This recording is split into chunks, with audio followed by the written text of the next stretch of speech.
This is Justin Williams. We're having a special Pack Pros preview episode today. I'm joined by special guest co-host Ryan Tice. And before we dive too deep into the weeds here, I want to introduce our sponsor. This podcast is brought to you in part by JFQ Lending. With interest rates below 3%, there has never been a better time to lock in a low fixed interest rate on your mortgage. You'll never need to think about refinancing again. Set it and forget it. And with JFQ Lending, you are guaranteed to get the highest level of customer service. They have an A-plus rating with the Better Business Bureau and over 3,000 five-star reviews.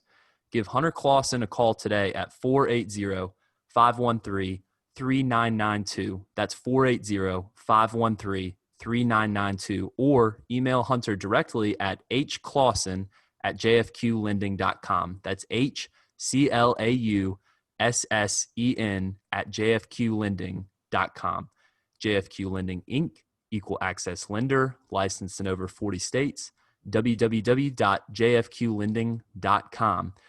And while you're at it, go ahead and make your way over to the wolfpacker.com so you're probably already there listening to this podcast. So be sure to use code PACK60 if you want a free 60-day trial to our premium content over there. We've got tons of football content coming out here as we build up to the Wolfpack season opener next Saturday on September 19th. We're in week 1 now, so we've got some ACC football getting kicked off this week. As Ryan surely knows, he's going to be working today as managing editor not only of the Wolfpacker, but also of Blue and Gold Illustrated for Notre Dame. They've got, it's a pretty historic day for Notre Dame. First ever conference game in school history. Don't know if the storyline's already writing itself, Ryan.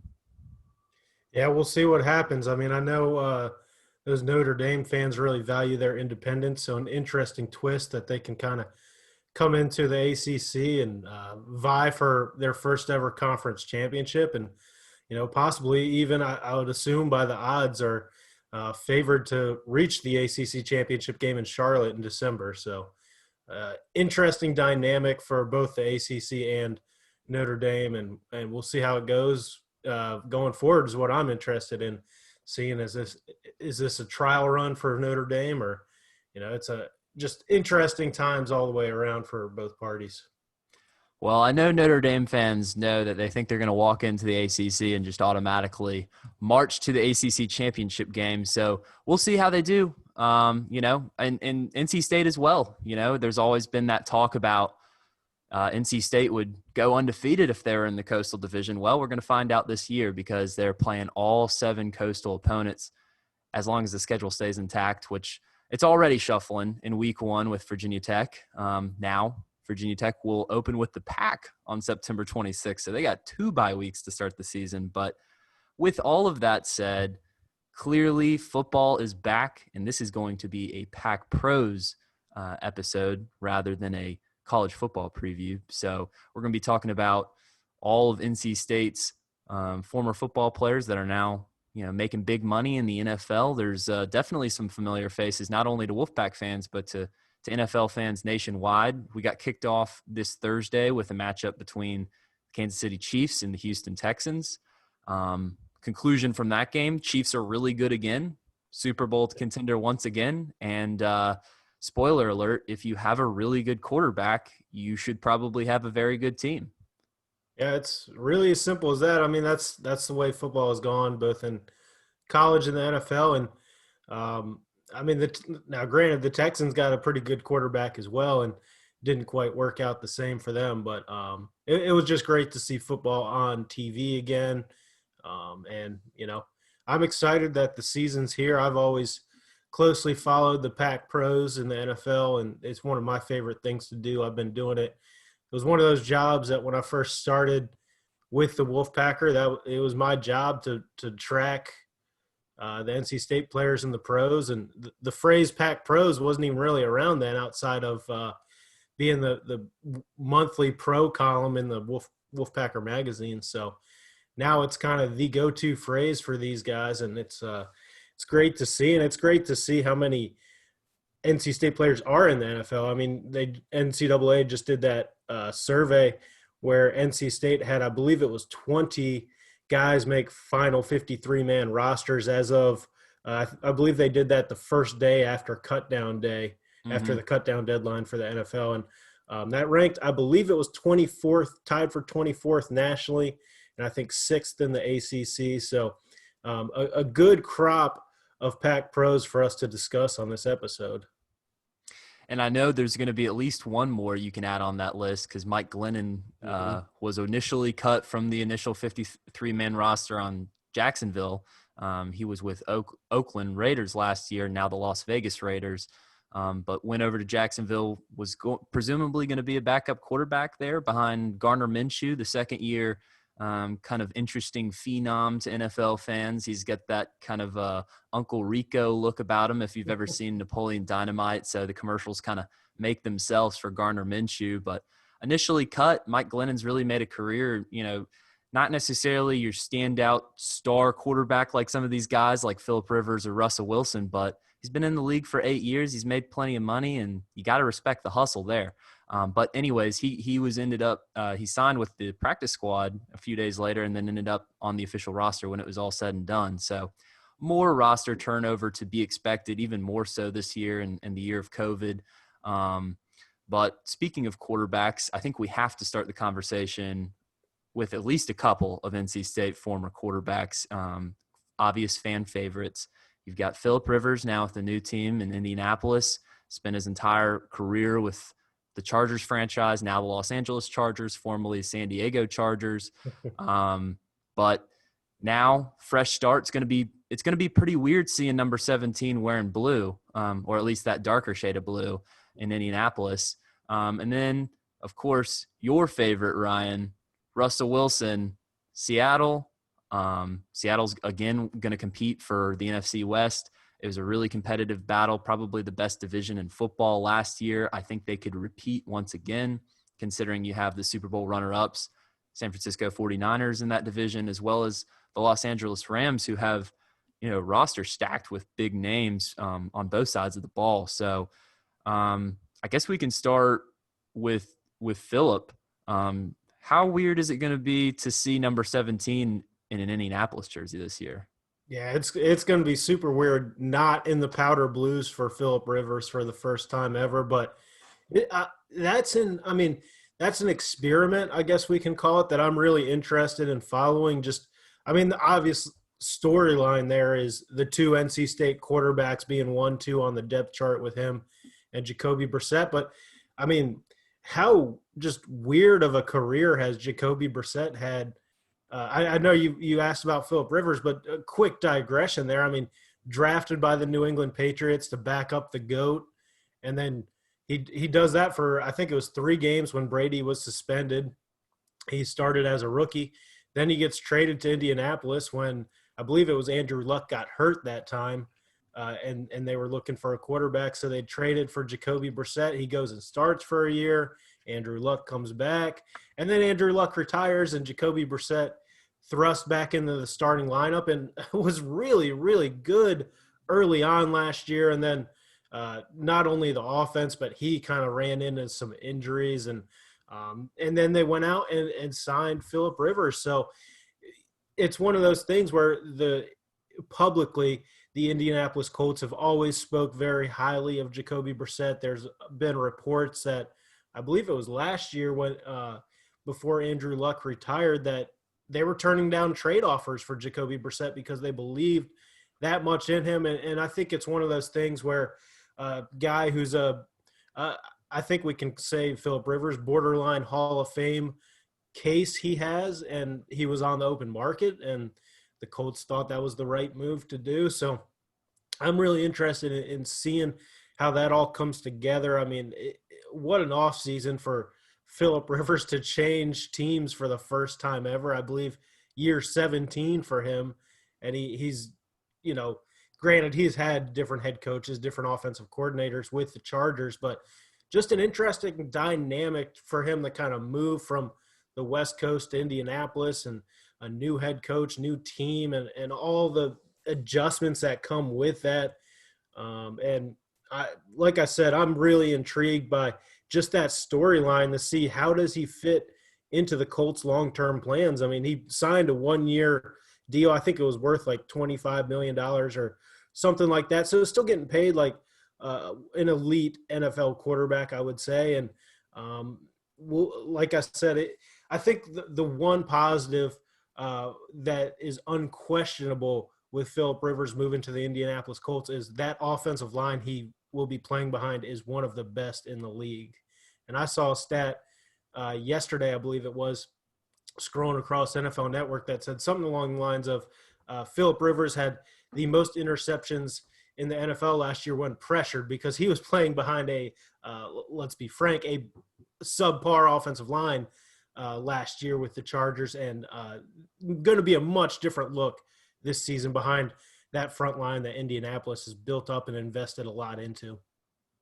Well, to be fair, he can thank Jameis Winston for not having the most interceptions in the NFL last season. Most interceptions overall, but it was interceptions while pressured or some, some stat like that. So, and not to mention, I mean, the Chargers just were pretty disappointing last season as a whole unit, and he had to play. I mean, it seems like for the past and his entire career, really, every Sunday you're approaching that 4:00 witching hour, and there's Phillip Rivers down 7 with 90 yards to go with like 40 seconds on the clock, no timeouts, trying to drag that Chargers team to a 11-5 record, get into the playoffs. So I'm interested to see how Phillip's going to do. I think he's at the point in his career where it's time to ring chase, and the Colts are a great team to join in terms of, making a run at a Super Bowl here in the twilight of his career.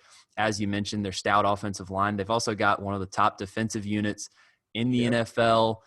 They're in a weaker division in the AFC South, so a very gettable division there. I like their chances to make the playoffs, and as long as Phillip can limit the turnovers this year, that was really the main issue with last season. The production was still there, on par with what he's been doing over the past 5 years. The touchdowns were still there. It was really just the turnovers, and as anybody that watches the NFL often knows, that's the number one no you can't do. That's the quickest way to lose your job as an NFL starting quarterback. And one of the strengths of Jacoby Brissett, if you look at players that started at least 15 games last season, he ranked third for least interceptions thrown. I think the only 2 quarterbacks that threw less interceptions with as many starts as him were Aaron Rodgers of Green Bay, obviously a name we know, and then another name Wolfpack fans know, Russell Wilson, who is notorious for not throwing interceptions, holding his NCAA record, or at least it was broken a couple of years later. But he did at the time. He broke the record for most consecutive pass attempts without throwing an interception. So many Wolfpack fans can reflect on that with a smile on their face as they enter the 2020 season. But the Colts are an interesting one for Wolfpack fans to follow. I think that's a team that, the NC State community could really adopt this season, not only as a Super Bowl contender with Phillip Rivers at the helm, but as you mentioned, you've got Jacoby Brissett as the backup, another Pac Pro there. And then, of course, running back Naheem Heinz, who I like his potential to have an uptick this season in terms of production.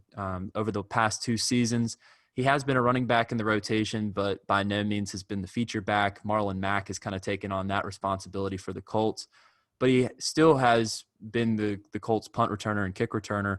Last year, he became one of the only players in NFL history to take 2 touchdowns to the house on punt returns against my Panthers. So that was fun to watch. Well, at least as a State guy, not as a Panthers guy.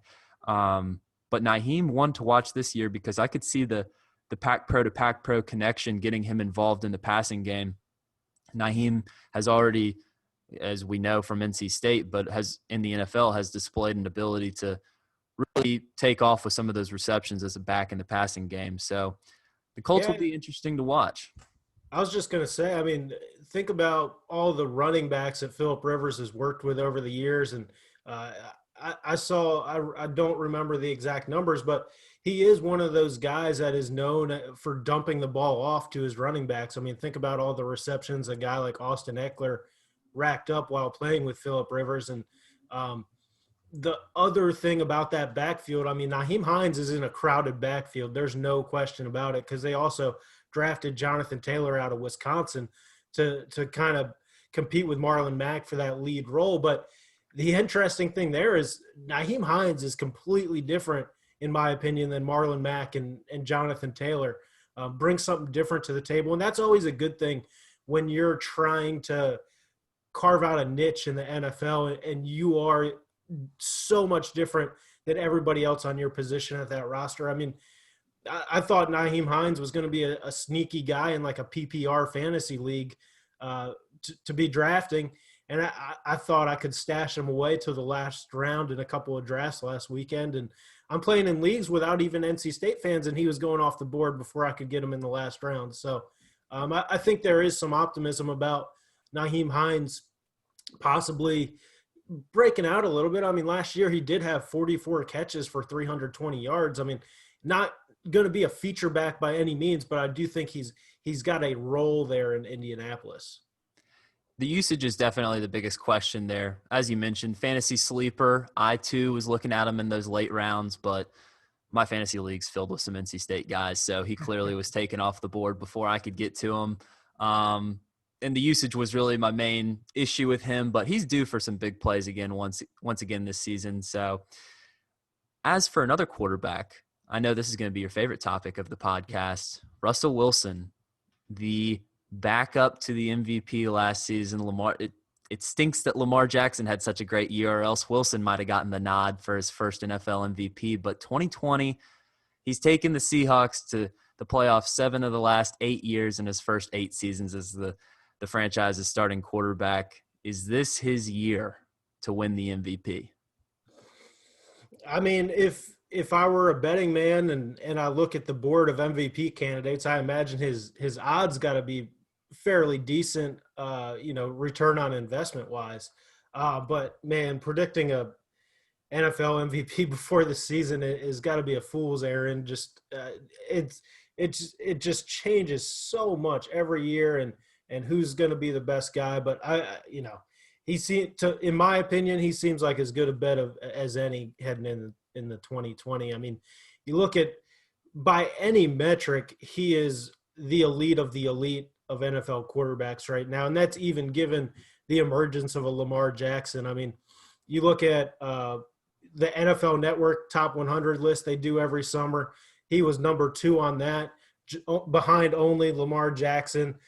Pro Football Focus last year ranked him number 3 overall in the league, number 1 among quarterbacks. That might be the only metric you find him ranked ahead of Lamar Jackson and Patrick Mahomes. But, I know people criticize Pro Football Focus more so when it's unfavorable to their school and their players. But, that is in my opinion, that is as unbiased of a metric based on what a trained football analyst sees as any. And they had him number 3 overall, number 1 quarterback in 2019. Heading into this year, I think he was 7th.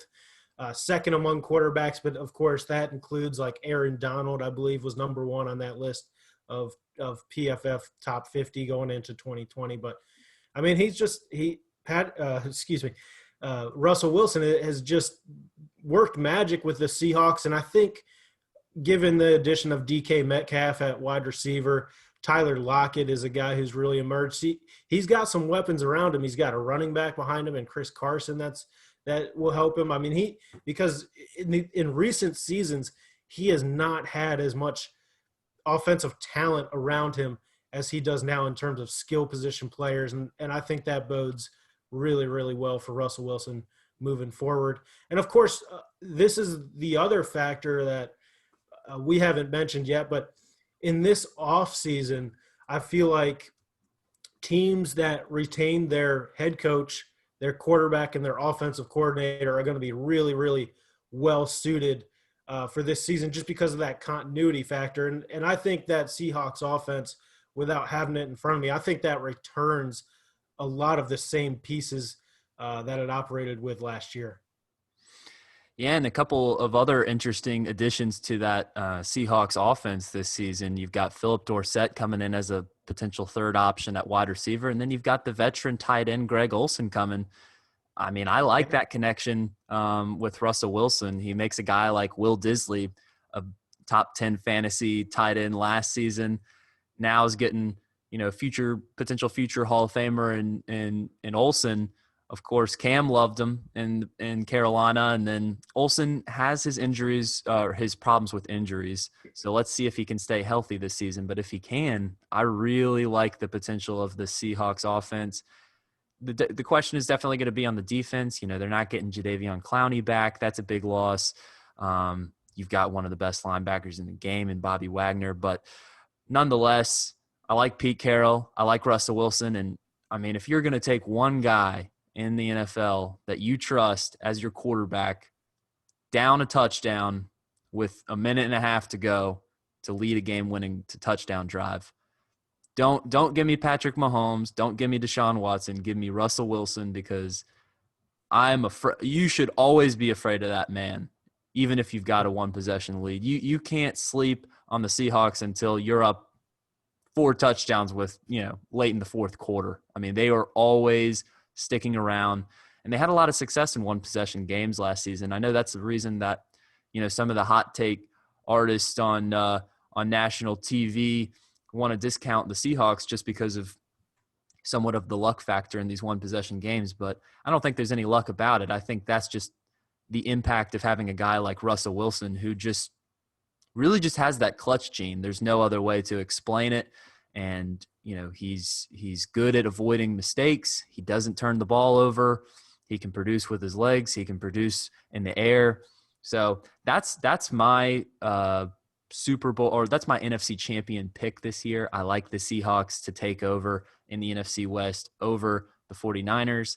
Not to discount the 49ers. They've got a stout defense. They've got a great running game. Kyle Shanahan is a mastermind on offense, but I just don't trust Jimmy G. Garoppolo is not the quarterback of the future. Give me Wilson all day in that division and the NFC.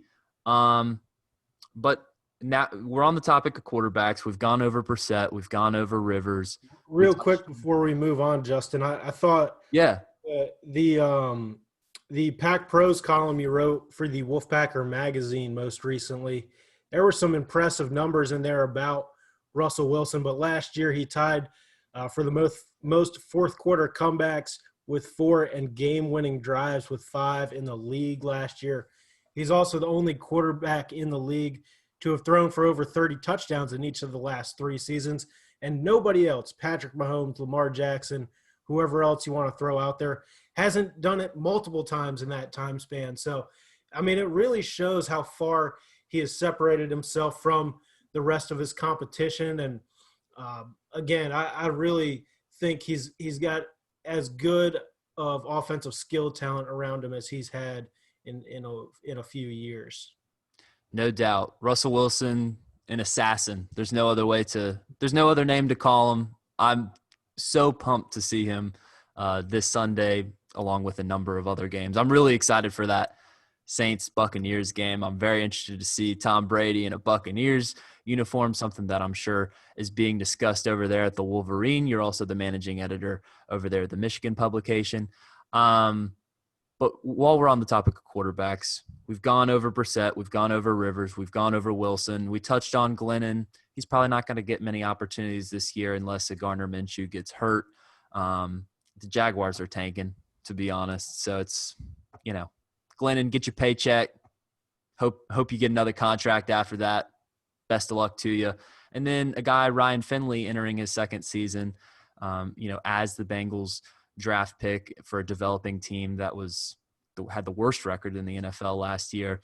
They go out and draft a potential franchise quarterback in Joe Burrow this offseason with the number 1 overall pick. So it definitely doesn't seem that, the Bengals see Finley as their guy moving forward, but it was encouraging to see him make the 53-man roster after they pick a quarterback with such a high pick and elect to keep him on as a backup despite the lack of experience in the NFL.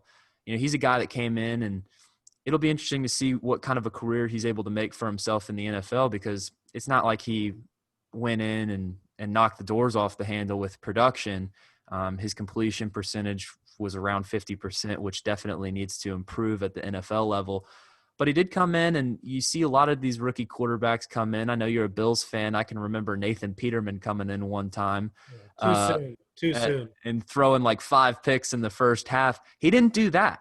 So that's encouraging. And as I was saying earlier about Brissett and Wilson, as a young quarterback in the NFL, if you can come in and show that you can move the ball effectively, run an offense, and not turn the ball over, you're going to keep a job. So it'll be interesting to see, how Finley does. If he has any opportunities this season, it would probably be the result of a Burrow injury or something along those lines. But if he does get the reps, if he doesn't get the reps, how well can he maintain in that reserve role and get opportunities down the road? In one thing that I think is encouraging about this, we talk about NC State being QBU with the 5 quarterbacks that, earned snaps last season, 4 of them earned starts. Phillip Rivers, obviously in the twilight of career, that's something that NC State fans should probably enjoy the next couple years with Phillip, because they're not going to be able to enjoy watching him on Sundays forever. He's going to have to go home to that, his 17 children and retire in that big house of his after his almost 2-decade-long career in the NFL. But once he retires, I think that the future of NC State quarterbacks in the NFL is in good hands, because a guy like Jacoby Brissett, now he's on his 3rd franchise quarterback. He has the experience learning under Tom Brady in New England. Then he comes to Indianapolis, learns under a former number 1 overall pick, and Andrew Luck, a guy that would have been a Hall of Famer had he, played long enough in the NFL to build that type of resume. And then another, career pro in Phillip Rivers, and 3 kind of diverse personalities in that sense. I think it's nice to see, from what I've read, that Brissett is really embracing this role as the reserve quarterback. Again, you don't cry too much for Brissett. He's still the 2nd highest paid backup quarterback in the NFL, only behind Andy Dalton, who could very easily start at some point for the Cowboys this season or in the future, whether or not they decide to stick around with Dak. But Jacoby Brissett still getting his $15 million paycheck this year on year 2 of that contract. And as you mentioned, there's interest across the league for him. So if it doesn't work out with the Colts moving forward, he's going to have a job somewhere. Just any last thoughts on the quarterback situation from the Wolfpack perspective before we move on? The only thing I would add is I think, given Jacoby Brissett's situation, I think he's back in the starting lineup somewhere sooner rather than later. Even if, let's say, Phillip Rivers sets the world on fire in Indianapolis, I think they're fielding trade offers again for Jacoby Brissett. And it comes down to what they want to do. Given Phillip Rivers' age, they might not be too incentivized to continue to move on from Jacoby Brissett. But at the same time, given Phillip Rivers' age and given the situation, he's not going to be the quarterback in Indianapolis forever. He's more of a short-term Band-Aid than a long-term fix. And I think, again, Indianapolis really likes what Jacoby Brissett brings to the table. And, let's keep in mind, too, that being the number 2 quarterback in the NFL, that might be the best job in the world, especially when you're getting paid like Jacoby Brissett is. So great situation for him.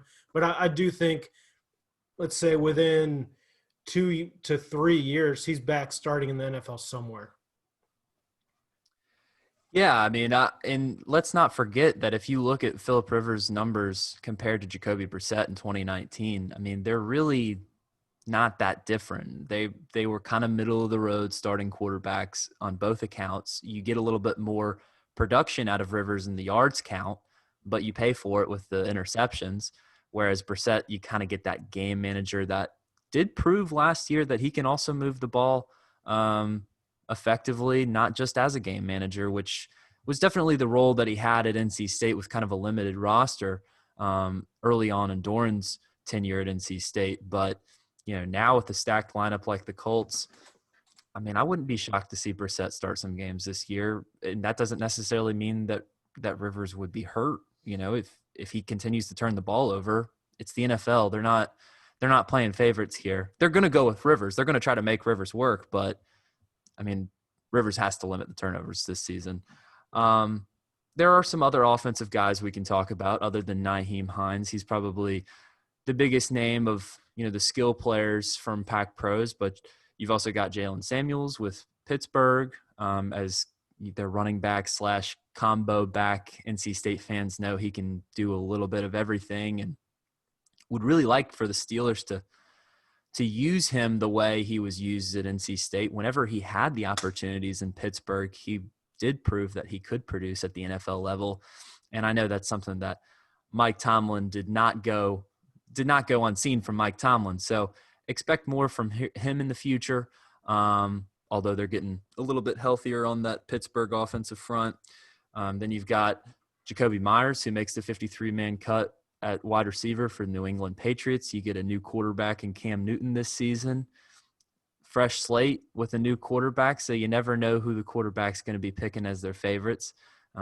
Same draft class as N'Keal Harry was the second wide receiver that the New England Patriots took in 2019. Now, my years are all messed up because of this pandemic, Ryan. And both of those guys had kind of surprising battles to make the roster, because I think, after last year, on the surface, most NC State fans are not worried about a roster spot for a Jalen Samuels or a Jacoby Myers. But I think each of those guys was on the bubble for their respective teams and kind of sweating it out on cutdown day. Yeah, and Jacoby Myers was a guy that, he wasn't even necessarily a lock to make the team last year, was one of the guys that stood out to Belichick in training camp last season. So really nice to see him make the 53-man roster once again and see if he can kind of sustain a place in the NFL here moving forward. You also got Marquez Valdez Scantling, a guy that eventually transferred from NC State, so one that's forgotten about in terms of pack pros often, but he is one of few options that Aaron Rodgers is going to have to throw to in Green Bay there. So he's always that – I swear Valdez Scantling is always that guy that's like in the top 5 wire pickups in your fantasy league for wide receiver any given day. And you're like, well, you got Aaron Rodgers throwing to him, so you never know. He could have 2 touchdowns and a 100-yard game at any given moment.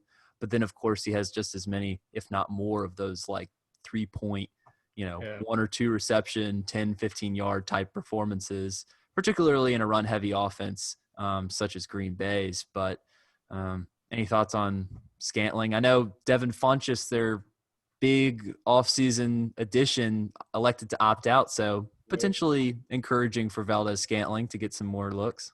Well, and we're kind of zooming out real big instead of focus on NC State for a second here. But, the Packers, that was a team that you thought was going to get Aaron Rodgers some skill position help in the draft, and instead they go and draft his likely replacement in another quarterback. So Valdez Scantling kind of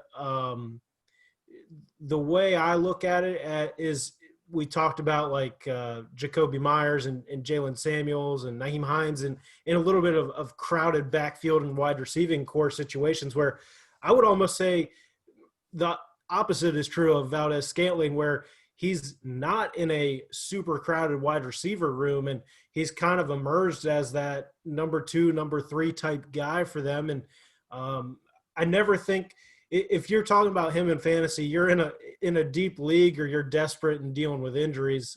No offense to him, obviously, but I think he's the type of guy you can count on for, maybe 500-600 receiving yards a year if all goes well. I don't see him breaking out and getting up to that next tier, but at the same time, just because of the situation, he's a guy that's going to get targets in Green Bay.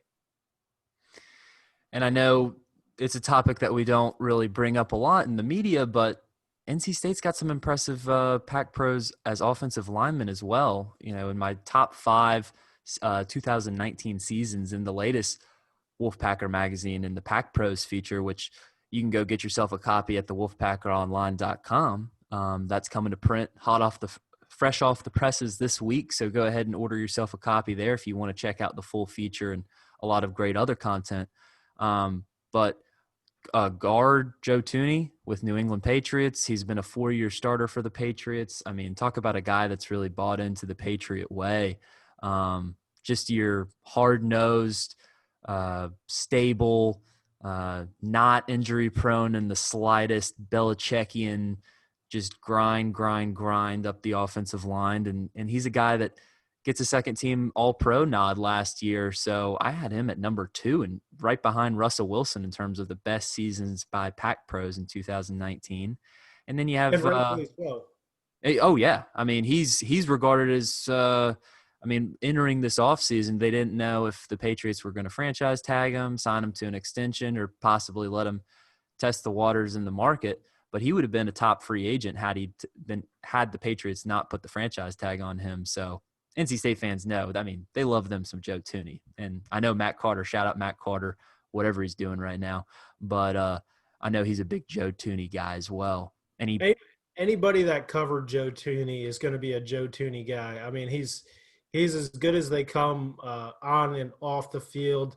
He's like you said, he's been so reliable for the Patriots. And I said this going into the draft. I mean, it made too much sense for him to end up with any NFL team other than the Patriots. I mean, he is just the quintessential New England Patriot guy, a guy that doesn't need any attention, but he's one of the best in the league. I mean, if you need any evidence, look at them franchise tagging him. You know, they took him in, I believe, the 3rd round, and then 4 years later, he is a franchise tagged offensive guard, which normally you don't hear that position go along with the franchise tag, but that's how much they believe in him. I mean, their offensive line, I've been watching it somewhat just because I'm a Bills fan, so I'm always watching what the Patriots are doing. And their offensive line was getting shuffled around, and they dealt with injuries last year. And then the one guy that they always seem to be able to count on is Joe Tooney. He's rarely missed a snap in his first 4 years, not a game, a snap he's barely missed. And he's just the model of consistency, let's call it. He's only allowed 1 sack the past 2 years, according to Pro Football Focus. I mean, you can't ask for much more than that. Now, obviously, left tackle is the sexy position in the all of football, not just the NFL, but all of football. But I feel that means your left guard is pretty important too, because he's the guy that's helping out that left tackle. He's lining up right next to him on a snap-in, snap-out basis, and he's clearly one of the best guards in the NFL. And I know there's always reports that he's kind of given his experience from college, he's kind of always the Patriots' contingency option at left tackle if injuries strike again. I know it seems like every year I read a story or two about how Joe Tooney is taking reps at left tackle. And, you know, I think that makes sense given the how much they value him and what they're paying him. But Joe Tooney is just very, very quietly, to be honest, has put together one of the better NC State in the NFL careers, I would say, of all time. He's quickly working his way up that list. Never going to be a sexy choice, never going to be a big name by any means, but the Patriots know how to work that salary cap game and that player addition subtraction game better than anybody in the league, in my opinion. And for them to put the franchise tag on Joe Tooney really speaks volumes about what they feel about him.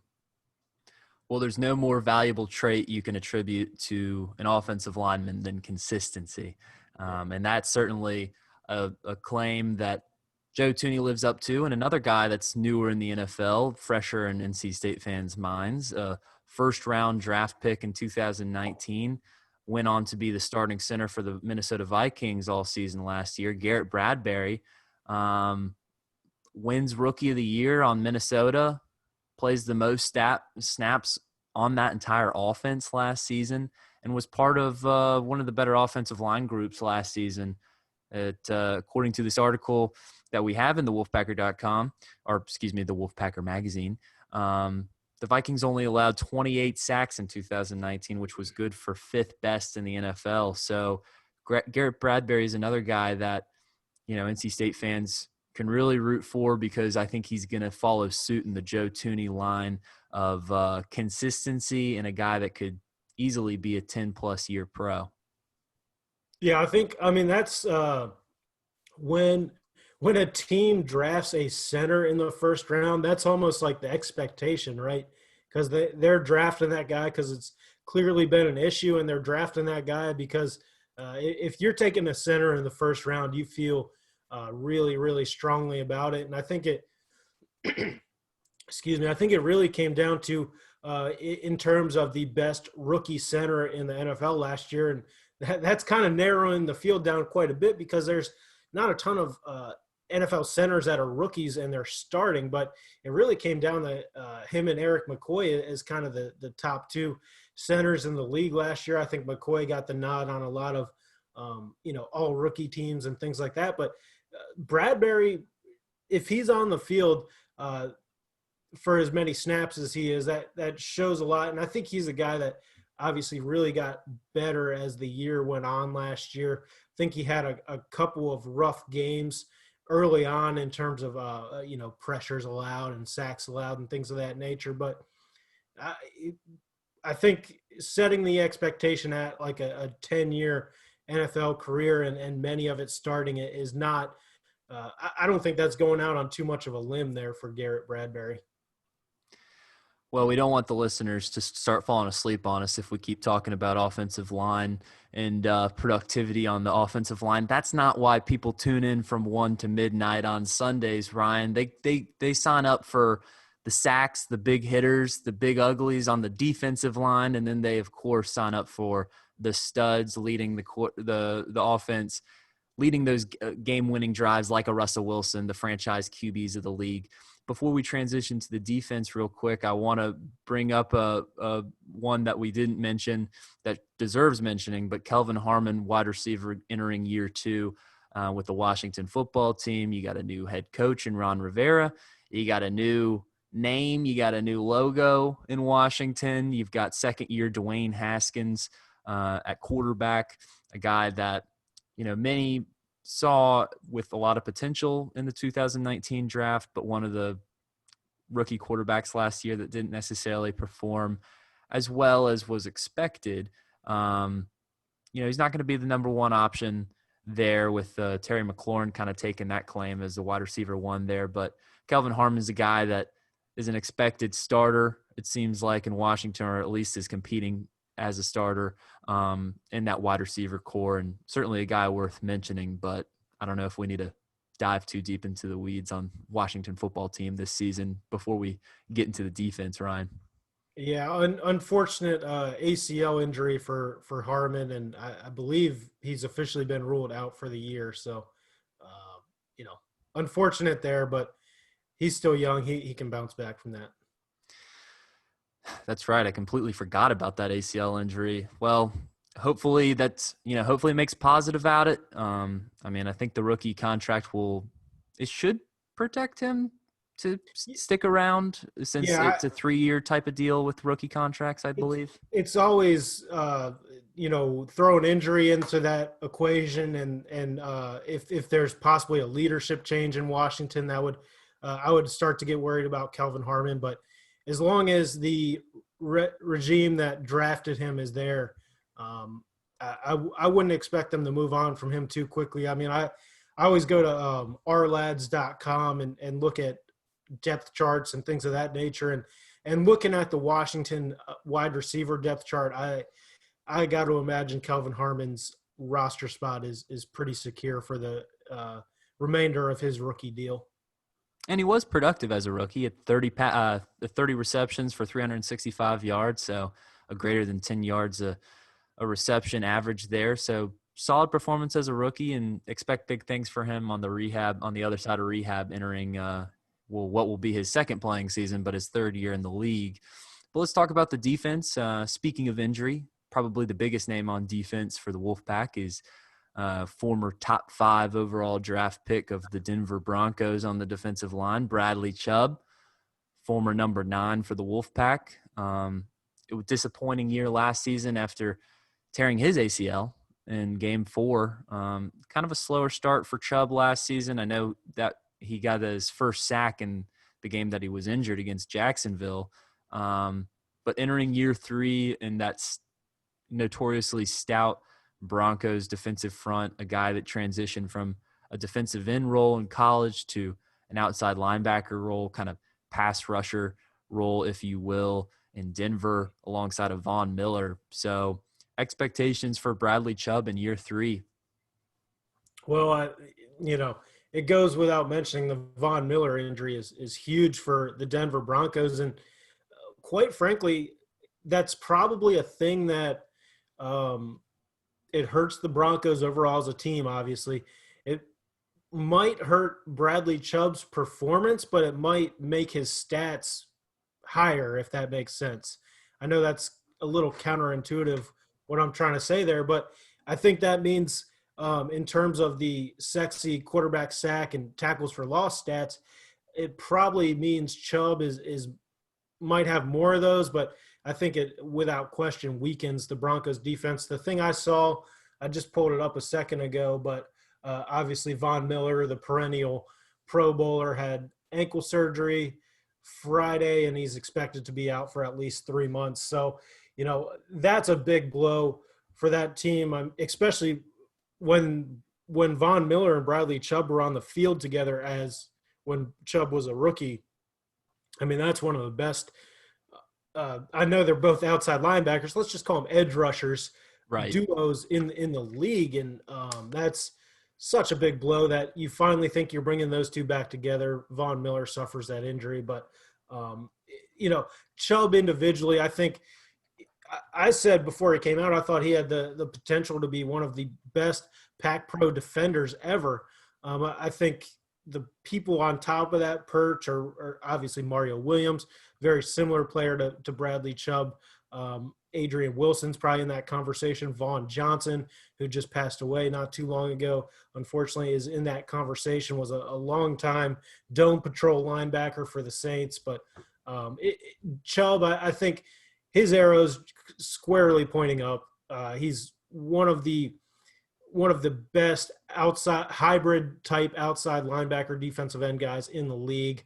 And I'm looking forward to seeing what he does. I mean, you look back at his rookie year, he led all rookies in quarterback sacks. I think he had 8 or something like that. Had a few forced fumbles, was just a real consistent presence off the edge for the Broncos. And as that's a team that's kind of looking to rebuild, I think he's a centerpiece to that job as they move forward. Yeah, he did lead all rookies in sacks in 2018 with 12. So 12. Very impressive number for Chubb in his rookie season. And I agree with you in terms of Von Miller. That's certainly a big loss for that Broncos team. But I'm not a Broncos fan. I'm more so of a Bradley Chubb fan. And so for his stat line and his potential future bank account, because I'm sure scouts will be looking at those stat lines when he's up for his next contract in the NFL, wherever it may be. I'm sure Denver's probably going to want to keep him. But that's can only be good for him individually. Now he's going to definitely get more attention from opposing offensive linemen. But I think that's something that he'll be able to work with as a guy that is rather unblockable. I mean, we saw it in Raleigh, and we saw it again in Denver in his rookie season. And I do like that term edge rusher, because they're certainly not sticking those guys at outside linebacker to drop back in any type of coverage. They're going for the quarterback. So edge rusher, I think, is a more appropriate title. You've got a couple new rookie defensive linemen. Real quick, before we move on, Justin, man, I didn't realize he had 12 sacks as a rookie. It feels so long ago that was, but Mario Williams, who's kind of the gold standard, I would say, for NC State pass rushers in the NFL, only had 3 seasons in his career, as long as it was, as productive as it was. He only had 3 seasons with more than 12 sacks, which Bradley Chubb did as a rookie. Let's just real quick, the comparison. Mario Williams as a rookie had 4.5 sacks as a number 1 draft pick of the Houston Texans. So that really puts in the perspective just how good Bradley Chubb was as a rookie.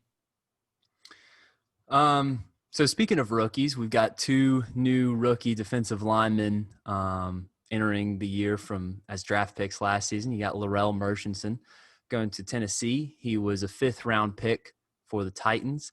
And then you got James Smith-Williams going to Washington, who was drafted in the 7th round in 2020 draft, which it doesn't seem like this is the same year. Like, it seems like that draft happened at least a year ago, if not more. But apparently that was only 3 or 4 months ago at this point. So expectations for the two rookie D linemen of Pac Pros. Yeah, that's a tough one. I mean, I'm not hearing a lot of Tennessee Titans or Washington football team defensive line breakdowns, but I think it was obviously positive. James Smith-Williams made the roster out of camp for the Washington football team. And then Murchison's the one that I would personally have higher expectations for. I remember coming out of the draft, Kevin Patrick, the former NC State defensive line coach who moved on but coached Laurel Murchison throughout his career, spoke very highly of just that fit for Murchison. I think he had some familiarity with the defensive line coach of the Titans, whose name is escaping me, but no one would probably know if I said it anyway. But Murchison's he's an interesting case because if I'm not mistaken, Tennessee plays a 3-man front. And so he's kind of moving out of that defensive tackle role that he played at NC State. He's going to be lining up as a 3-4 defensive end, if my memory is correct. So that's an interesting twist to his transition to the NFL. But I'm not any expert on the Tennessee Titans defensive line rotation, but I think if he can break into that and earn playing time, that would bode very well. And I think, given where he was drafted and everything of that nature, I would fully expect the team wants him to break into that rotation. And that might be the expectation for him as a rookie in year one. And just to round out the defensive line conversation, you've got B.J. Hill returning up in New York with the Giants. You've got Justin Jones with the L.A. Chargers, still going to have a Pac Pro presence there with the Chargers franchise with Phillip Rivers' departure. You've also got T.Y. McGill, who got signed last second to the Philly Eagles right before our deadline. So that was a nice late addition there. And then Kentavious Street returns to San Francisco, a team that was Super Bowl runner-up last year. He was plagued by injuries last season, but was able to get at least some appearances at the end of the regular season. I don't think, at least from what I was able to find, he didn't play much in the playoffs, but that's a really stout defense that I'm sure the 49ers will welcome his return. Any thoughts on the other D linemen before we round out the rest of the defense, Ryan? No, not really. I think you covered all those guys pretty quickly. I think Kentavious Street is the intriguing storyline for me to watch out of that group, just because he hasn't really been super healthy during his NFL career. He was kind of a surprise with how high he went in the NFL draft, given his injury. He had, believe it was his knee that he tore up in the lead up to the draft. So he's an interesting guy to watch. But yeah, he's out of that group of guys you mentioned, that he's the one I'm watching to see. I mean, that's a good team and a good defense to be on right now. And if he could break into that rotation and get healthy, that could be the start of something for him. Well, I guess Bradley Chubb is technically listed as a linebacker in the NFL, but the main true linebacker, because Bradley Chubb will always be a defensive end pass rusher in my heart. Jermaine Pratt, an intriguing name to watch with the Cincinnati Bengals, a guy that started in 9 contests last season, had a pretty productive rookie season with the Bengals. And, it's not like the Bengals have a particularly stout defense, but it does give a guy like Jermaine Pratt to continue to get some reps and hopefully contend for a starting gig in Cincinnati. Yeah, I think he became a starter as the year wore on last year, if I remember correctly. Like Right. you said, he was pretty productive. I think in terms of, where the Bengals are at as a franchise and in their rebuild with a, rookie quarterback and everything like that, I think he is a main piece that they're looking to emerge and continue to build around on the defensive side. And had 76 tackles last year, started 9 games. So I think the key for him is continuing to progress. I mean, that guy is a NFL athlete without question, given his size and his testing numbers.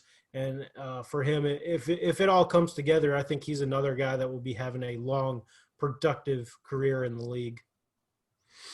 Well, rounding out the defensive side of the ball, we'll talk about the defensive backs to close out this podcast. I think the most intriguing right off the top as a North Carolina guy, a guy that roots for the Panthers, Juston Burris, and also an intriguing name for me. I'm a Broughton High School grad. Juston Burris went to Raleigh-Broughton High School, then went to NC State, and is now with the Carolina Panthers. So it's kind of the trifecta of Raleigh football pipeline, if you will. But he's the expected starter at safety, or one of those safety positions for the Panthers this season. Not a guy that's been a career starter in the NFL, but earned some starts last season for the Browns, and then went out and got that contract with Carolina.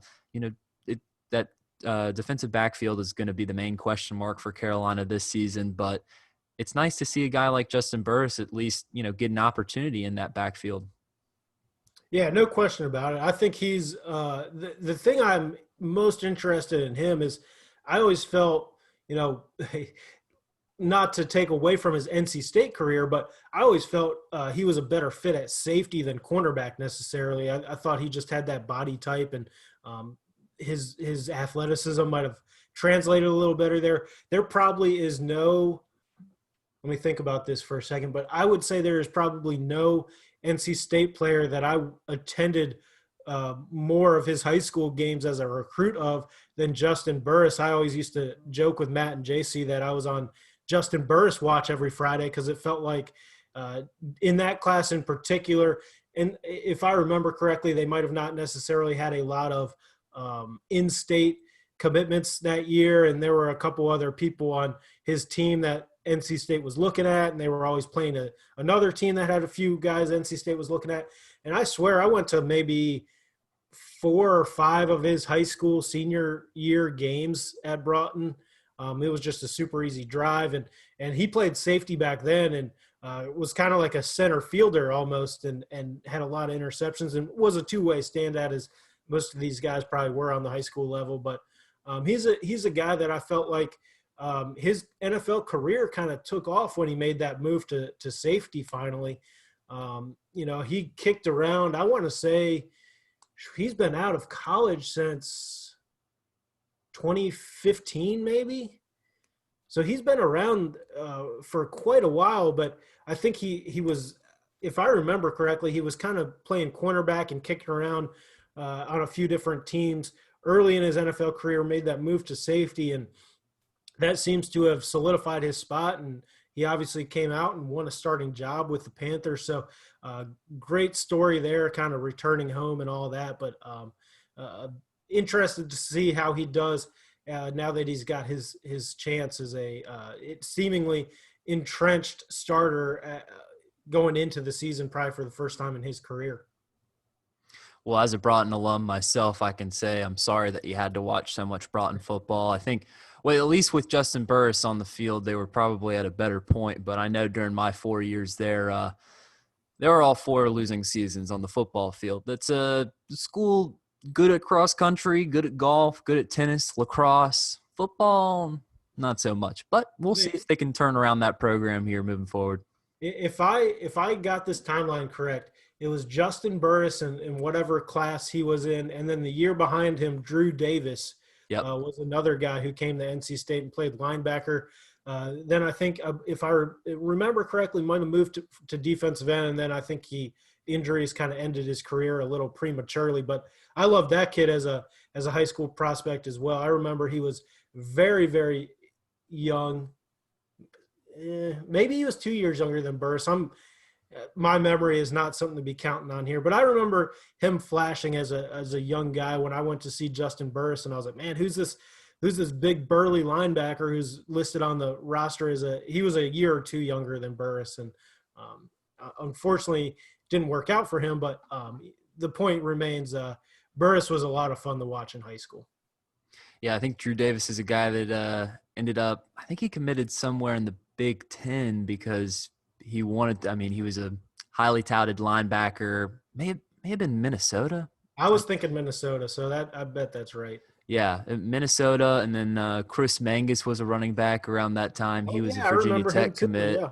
And Chris Brickhouse, who ended up walking onto the NC State basketball team, was on that football team as well. And he was a phenomenal athlete. I remember NC State basketball came out with some testing numbers, and he was like at the top of the top. And he might have been a sophomore on that team. It would have been interesting to see what he did as a walk-on football player at NC State because, man, he really stuck out on that. I mean, he didn't play much. He was on the bench at NC State for basketball. But, I mean, talk about a big burly guy. I mean, He's a huge guy and a nice guy. I know him well. Anyways, rounding out the Pac pros in the backfield, we don't actually have that many more because Dante Johnson was cut by the 49ers before the 53-man rosters were released last Saturday. So it's been about a week now. And we got Josh Jones as a safety in Jacksonville. Again, not a lot to talk about with Jacksonville. They're tanking. I mean, wish him the best. Hope he gets his next paycheck. That's always what I'm rooting for the Pac pros. I hope these guys show out and just keep getting paychecks because that's what it's all about when you get to the NFL. And the thing to know about Josh Jones is I think he came in the camp as like a fringe roster guy for the Jaguars, and I believe he ended up winning a starting position there. Well, that's great. That Jacksonville defense, it will be interesting to see how effective it is because I know, 2 years ago we're talking about Jacksonville's defense like it's the best thing since sliced bread. You got now Jalen Ramsey with Los Angeles Rams, so the secondary has to take a hit with the departure of the best cornerback in the game, really, or at least in the handful in the conversation of best cornerbacks in the game. But great to see a Pac Pro win a starting position there in Jacksonville. And then, of course, we can't forget our special teams fellows. You got A.J. Cole, the second-year punter with Las Vegas, the Raiders, a guy that was, I believe, an undrafted rookie last year that ended up winning the starting job over the veteran there. So an interesting story to keep track of. And then we would have a place kicker, Stephen Hauschka. I know you're a Bills fan. They let him go. Have you heard anything about Stephen Hauschka? Has he gotten a new job? He'll get, if he doesn't have one now, he'll get one when like Atlanta's kicker misses like 3 field goals in week 3 or something. They'll call up Hauschka and sign him or something. Yeah, really just tough break for him. I think the Bills they drafted a kicker, I believe, with their first 6th round pick that they had, and as soon as they did that, I figured Hauschka's days were numbered. I mean, that's if you're drafting a kicker in the 6th round, that's a pretty strong sign. In terms of the reasoning behind it, I think they were looking for a bigger leg. Hauschka always had a reputation as a guy with a pretty big leg, but as he's in the twilight of his career, I think just became a little more unreliable from 40 plus yards out and not as quite as good on the kickoffs as he once was. But yeah, I mean, I think there's a lot of teams if they have a rookie kicker or a questionable veteran or they run into injuries, I think Hauschka is going to top the list that each GM keeps in the top desk drawer for kickers. You got to imagine that. And then the other guy that, I'm kind of watching for to see if he gets picked up is Teddy Larson. He offensive lineman. I think he spent some time with the 49ers last year, maybe. I can't remember. Or it could have been Arizona. It was one of those teams out west. It was Arizona. Okay, yeah. That's what it was. He recently had a workout with the 49ers. Remains unsigned at this point, but I think he's a guy to watch. If him and Hauschka both, I would expect them to continue to get tryouts and see if they can get back into the league with a job. And Justin, I got to say, I know you wanted to move on from offensive linemen quick, but we ran down just about everybody, but we missed J.R. Sweezy, a starter for the Arizona Cardinals. That is not a guy I would want to cross. So I think you need to put some respect on that name. Well, I hope JR will forgive me if he's listening to the pod. I'm sure he's getting prepared for his week 1 matchup right now. So hopefully no feelings hurt there. I don't feel as bad missing guys in the pros because, again, at the end of the day, they're making 7-figure contracts at least. So their lives are are a little bit better than mine at the moment. But J.R. Sweezy, definitely my bad on that, and definitely a guy I don't want to forget. Missed seeing him in Seattle. I loved having that NC State offensive lineman, up there protecting Russell Wilson.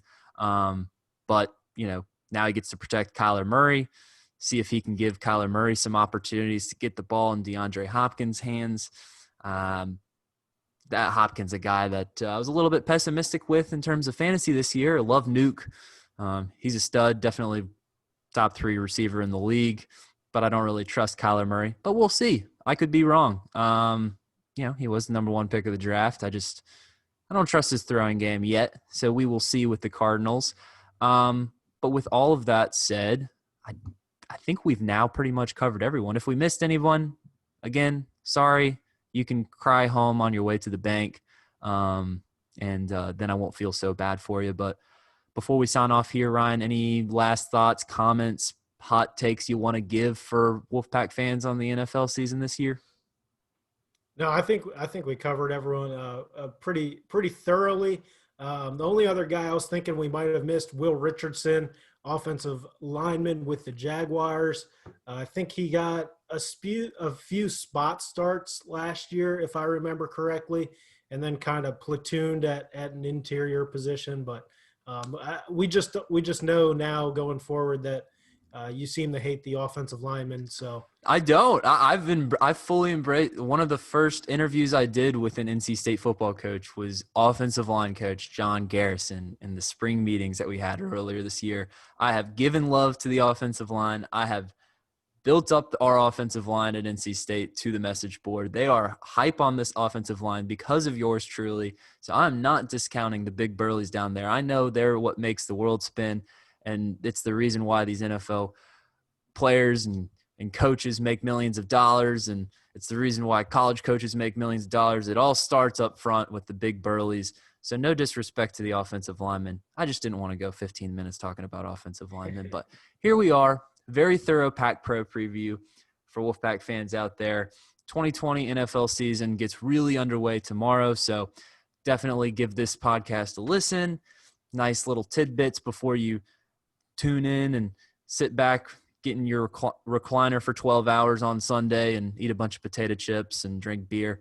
Hopefully some Old Toughies along the way. But before you tune off here, be sure to subscribe, rate, and review this podcast. You want to be sure that you're getting these podcasts in your queue automatically downloaded. Now that the football season's here, we're going to be doing podcasts more frequently, so you don't want to miss those, particularly when we're talking about NC State football. We're going to have pregame previews. We're going to have postgame previews. So be sure to subscribe and tell us what you like about the podcast wherever you listen to them. Also, give us a follow on social media. Like us on Facebook, The Wolfpacker.